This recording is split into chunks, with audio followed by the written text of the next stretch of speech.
And then, yung latest ko was February 3. That was my second account.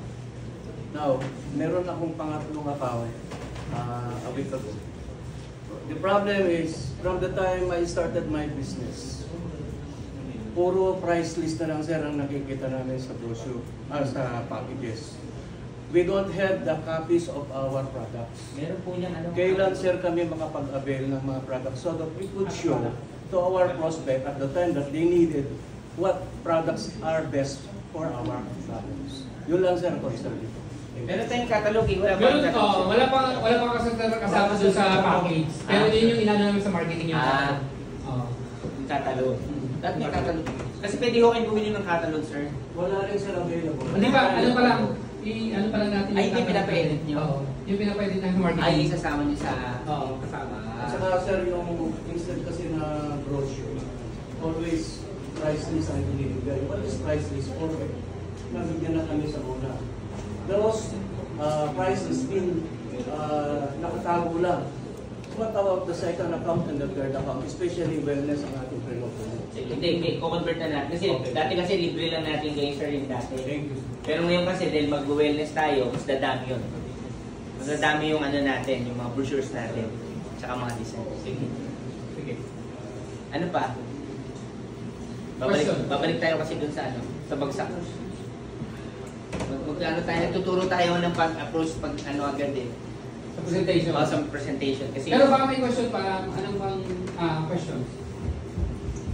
Verification na lang. Oh, sige. Yung talagang halimbawa po, yung 4998, 10K at saka yung 15 something, yung talaga purely CD na products. Kahit for example 4K, gusto mag-upgrade ng gawing unified sa services, ang kailangan niya, buo na bago services. Buo yun. Kasi babangga ulit ng buo. So pag kukuha po, ano ba, pag sabing upgrade yun, ang pwede lang niya i-upgrade, for example 4998, pwede lang niya upgrade sa 10K. Hindi. Sa 15, pwede diretso na sa 15. Pwede po yun. Pero yun yung wala pa ng services pag CD. Oh, wala. Kasi nga, ibang... itong ginawa natin ngayon. Kasi lahat tayo services, tama? Yes. Mabilis, hindi. Ito to, mabilis, hindi. Hindi. Pero may pay-in, tama? Yes. Mabilis mag-pay-in, tama? Yes. Pag gumamit na ng system, ano nangyari? Na-stress ka. Yes. Kasi 99%, maganda naman yung business natin. Kaya lang 99% ng user, tanga talaga.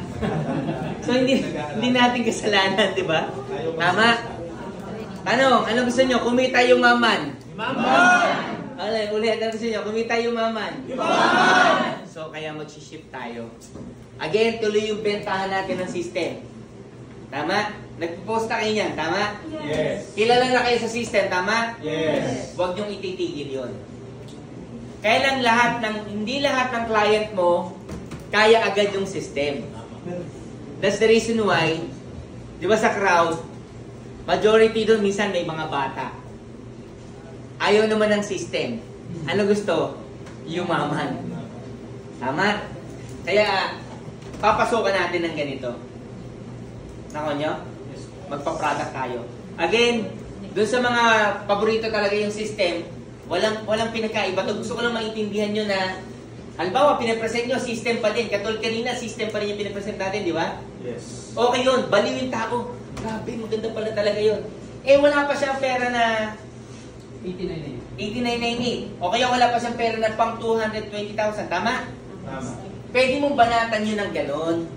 Ma'am, dahil ma'am, good news dyan, ang galing po, di ba, ng pagkakagawa ng marketing plan ng company na kahit wala ka pang 200,000, ma'am, pwede kang magsimula, ma'am, sa 4,990. Na pwede kang kumita ng 6,400 per day.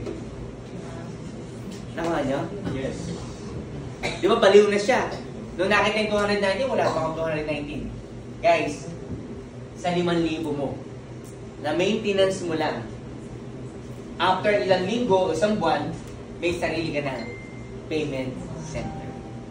Nakaw nyo? Pwede yung gano'n. Kaya gagawin nyo sa ma'am, kung pwede nyo buuin yung marketing plan nito, aba, yung payment center pa rin, di ba, the way you present payment center, yung pa rin yun. Okay yun. Tapos, ihabol nyo lang sa ma'am. Kasi yung iba talaga, presentation, full, unified. Diba? Katulad ng group nila Chivas, diba? Nila ID, full system. Okay yun. Tama. Sa ma'am nyo babanat na lang. Yung pag nagmamam na kayo. Kasi nandun yung mga guests niya, diba? Para at least masima mo pa yung iba na, kumbaga, yung panghuli mo kasi ng net, pang mga ano yung pang mga tuna. 'Di ba? Sa ma'am, babanatan mo ng fish net. Para at least, kasi pag napataya mo na ng 4998 yan, siyempre lagi kang kasama niyan, mag-upgrade yan pusa. Now, yun yung goal natin dito. Malinaw po, malabo? Malinaw. Naintindihan niyo po? Yes. Sige, ano yung mga question? Kasi siyempre, ano tayo hati eh. Hati yung crowd. Sige. Clarification lang po ulit yung na once na na-upgrade po yung Unified na nag-upgrade, andun pa rin yung services. Kumbaga add-ons lang talaga yung services. Add-on lang. Ito, para hindi kayo malito. Di ba may 5998? Di ba binibenta niyo yung system? Yes. Doon sa mga nagsusupply, may nag-ano ng Unified, may system pa rin yung 5998, kala di ba? Kaya lang sa unang encode, wala. Kailan lalabas yung system? Kailan? Kailan? Pag nag-KYC na siya. So yung CD, Kaya Unified din yan. yung CD na 5998 pa na. Kaya kahit i-present mo dun sa payment center nyo, yung marketing plan ng Wealthy, okay din yun. Pwede mong sabakan yun na meron ding one-stop shop pa rin yun. Kaya lang nga, doon sa iba nga kasi na mahilig product, tinuturo ko sa inyo paano magbagsak ng pure product. Pero yung 5998 na biglang nag-KYC kasi gusto niya yung diretso yung transfer niya ng wallet. Diretso yung transfer niya ng wallet. Makikita niya na yung services doon. Makikita niya yung personal services. Naintindihan niyo na? Ha? Malinaw ba? Hindi na wala yung Unified, hindi na wala. Kaya po walang hi-fi yun. Wala nga ng hi-fi. Hindi tayo sa 89. Yung 8998, yun yung kahit ako Fortune. Fortune ako. Di ba si Ma'am Fortune? Binili mo. Di ba? Kasi minsan may mag-invite na. Di ba siya member? Ma'am, payin ka na ng Fortune. Kasi kahit ni Fortune ay payin niya at mayroon niyang papayin na 8998, kahit Fortune yan, may high five siya. Kahit Fortune ang payin ito. Pwede siya mag-input ng mga 8998. Kikita siya ng high fives. Makakapag-start.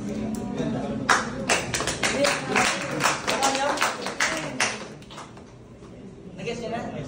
Mas pinagandahan natin.